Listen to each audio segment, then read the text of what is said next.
I do want to caution you on something, though.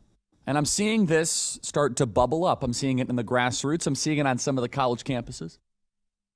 I'm seeing it in some of the crowds that people like Bernie Sanders and Elizabeth Warren are drawing. The left is waking up. Since the inauguration, even since Election Day, we said, where is the resistance? Where is it? It's not in the streets. It's not protesting. And for a period of time, that was absolutely true. During the inauguration, it was not to be found in the streets. There was no women's march. The left is starting to wake up. They are getting out of their slumber. And I'm not saying this to try to depress you. I'm not telling you this to say that everything is coming to an end. Exactly the opposite, actually. I'm telling you that, of course, there is half the country that opposes what we're doing. Of course, there is a significant portion of America that wants to see the federal government keep on sending out erroneous checks. The left has been poking around and looking for a spark. This last weekend, Elizabeth Warren drew 2,000 to 3,000 people in Texas. I mean, that's not a game changer crowd, but it's something.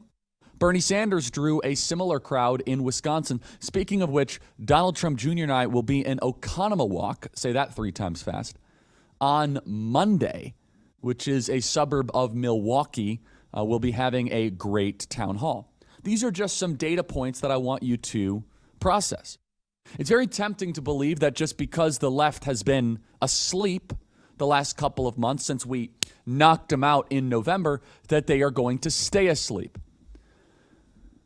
Bernie Sanders is probably taking the most potent line of criticism, saying that we must fight the oligarchy. Now, of course, the oligarchy that is actually running the country is an unelected deep state bureaucracy sympathetic to the aims, wants, and ambitions of growing the size and scope of government, not the idea of people like Elon Musk. But for someone that doesn't quite understand what is happening in D.C. right now, the bipartisan bureaucratic regime that has existed for the last 100 years called the administrative state, it sounds and feels good.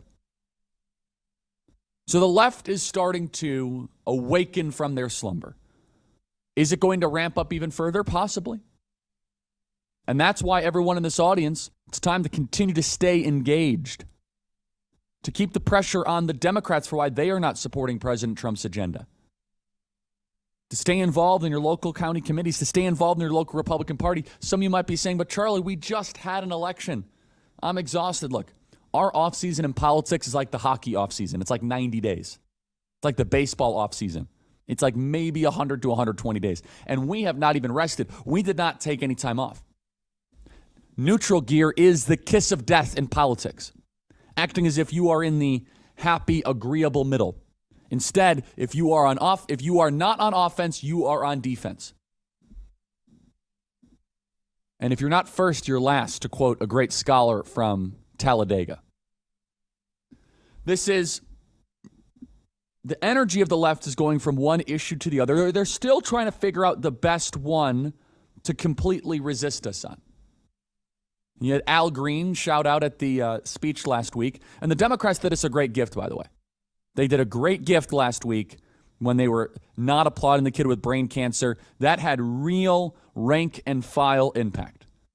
But the base of the Democrat Party, and the Democrats are trying to build a base-first strategy, as you would expect them.